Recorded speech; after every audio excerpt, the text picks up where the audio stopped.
আসসালামু আলাইকুম। আজকে তোমাদের সামনে একটি খুব গুরুত্বপূর্ণ টপিক নিয়ে আলোচনা করবো। সেটা হচ্ছে টেন্স। আসলে ইংলিশের মধ্যে টেন্স না তাহলে খুবই সমস্যা, এবং এই টেন্সটা নিয়ে আমরা দেখতে পাই যে অনেক স্টুডেন্টের মধ্যে হেজিটেশন হয়। সো আজকে টেন্সটা খুব ইজিলি তোমাদেরকে শিখিয়ে দেবো। So you can follow my instruction right now and look at the board. Okay, first of all, এখন আমি চার প্রকার টেন্স পাইছি। টেন্স আমরা জানি টেন্স হচ্ছে তিন প্রকার: present tense, and past tense, and হচ্ছে ফিউচার টেন্স। এখানে এইগুলাতে আমরা বিভক্ত করে দেখা যায় প্রেজেন্ট টেন্স চার প্রকার, পাস্ট টেন্স চার প্রকার, and হচ্ছে ফিউচার টেন্স চার প্রকার। তো এই টেন্স গুলো হচ্ছে আসলে ইংলিশের একটা খুবই গুরুত্বপূর্ণ বিষয়। যখন আমরা টেন্সটাকে খুব ভালোভাবে পারবো, তখন আমরা ইংলিশের যে গ্রামারের যে বিষয়গুলো আছে, ওই ইংলিশের গ্রামারের বিষয়গুলো আমরা অবশ্যই খুব ভালোভাবে আমরা সলভ করতে পারবো, পরীক্ষাটা ভালোভাবে করতে পারবো।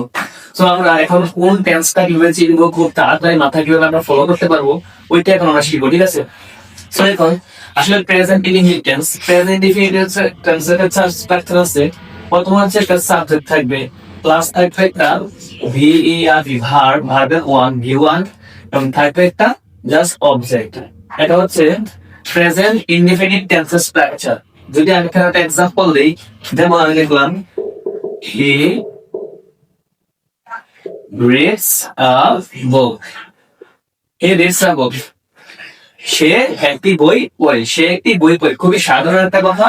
আর যখনই কোনো সাধারণ কথা বলা হবে, তখন সেটা হচ্ছে প্রেজেন্ট ইনডিফিনিট টেন্স। একটি সাবজেক্ট থাকবে, একটি ভার্ব থাকবে, এবং একটা অবজেক্ট থাকবে।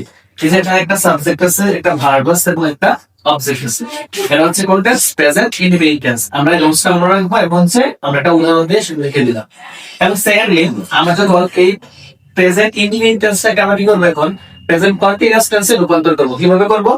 আমরা আবারও কি করবো, একটা সাবজেক্ট লিখবো হি। তো প্রেজেন্ট কন্টিনিউয়াস টেন্সের আগে আমি রোজটা লিখি। প্রেজেন্ট কন্টিনিউয়াস টেন্সের প্রথমে একটা সাবজেক্ট, প্লাস হচ্ছে এম ইজ আর, তারপর হচ্ছে ভার্বের সঙ্গে ভার্ব প্লাস আইএনজি প্লাস হচ্ছে অবজেক্ট। এটা হচ্ছে প্রেজেন্ট কন্টিনিউয়াস টেন্সের স্ট্রাকচার। প্রথমে আমরা কি লিখবো? সাবজেক্ট লিখবো। সাবজেক্ট কারণ কি আছে, এখানে হি আছে। তারপর আমরা কি লিখবো? একটা এম ইজ আর লিখবো। এখানে একটা কি লিখবো? হি এর সাথে কি বসে? হি এর সাথে সবসময় ইজ বসে, তাহলে হি ইজ। তারপর কি বলছি? Plus verb. এখানে ভার্ব কি আছে? রিড। মানে দিতে লিখে ফেললাম। আমরা কি বলছিলাম? ভার্বের সঙ্গে আইএনজি লিখবো। তাহলে ভার্বের সঙ্গে আইএনজি, তার মানে কি রিড এর সঙ্গে আইএনজি।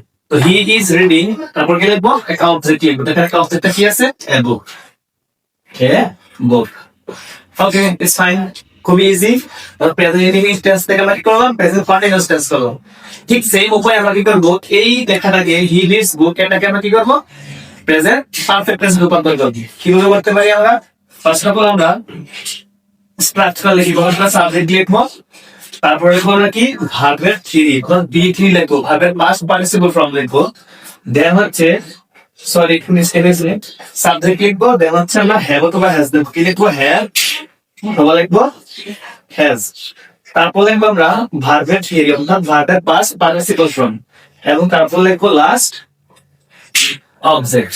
এখন আমরা হি রিডস আ বুক, আমরা এটা কিভাবে প্রেজেন্ট পারফেক্ট ইউজ করতে পারি? খুবই ইজি। প্রথমে আমরা একটা সাবজেক্ট লিখবো। দেখলাম সাবজেক্ট কি? হি। তারপর কি বলছি? হ্যাভ অথবা হ্যাজ। আমরা একটা কি লিখবো? হি এর সাথে ইউজ সবসময়, হি এর সাথে সবসময় হ্যাজ বসে, কারণ হি হ্যাজ ভাগ পার্ট সিম্বল নাম্বার, এজন্য এখানে কি বসে? হ্যাজ বসবে। He has. তারপর কি বলছিলাম? ভার্বের 3 নাম্বার ফর্ম। তো রিড এর 3 নাম্বার ফর্ম কি? রিড এর 3 নাম্বার ফর্ম হচ্ছে read. Read read read. Present টেন্সে রিড, পাস্ট টেন্সে রিড, এবং পাস্ট পার্টিসিপল টেন্সে রিড। তাহলে আমরা কি লিখবো? He has read. 3 number form লিখবো, তারপর লিখবো কি? একটা অবজেক্ট, আ বুক। খুবই ইজি এবং খুবই সিম্পল। দেন ঠিক সেম উপায় আমরা কি করবো? আমরা এখন এই হি রিডস বুক কে আমরা প্রেজেন্ট পারফেক্ট কন্টিনিউয়াস টেন্সে রূপান্তর করবো। কিভাবে করবো? স্ট্রাকচারটা হচ্ছে কি? ফার্স্ট অফ অল একটা সাবজেক্ট, প্লাস হচ্ছে আমরা যে লিখছিলাম হ্যাভ, হ্যাভ অথবা বি, কি লিখবো? হ্যাভ বিন, অথবা লিখবো হ্যাজ, হ্যাভ বিন অথবা হ্যাজ বিন। তারপরে একটা লিখবো আমরা ভার্বের সঙ্গে ING, verb plus ING plus লিখবো অবজেক্ট। খুবই সহজ, কারণ আমরা জানি প্রত্যেকটা কন্টিনিউয়াস টেন্সে কি হয়? কন্টিনিউয়াস টেন্সের বাংলাটা কেমন হয়? আমরা যখন কোনো কাজ করিতেছি, চলিতেছে, সি যেই উদাহরণগুলো হয়, বা আমরা বর্তমানে কোনো কাজ করতেছি, এমন যে কাজগুলো হয় এগুলো হচ্ছে কি প্রেজেন্ট কন্টিনিউয়াস টেন্স। এবং প্রত্যেকটা কন্টিনিউয়াস টেন্সের ভাবের সঙ্গে সবসময় আইএনজি হবে।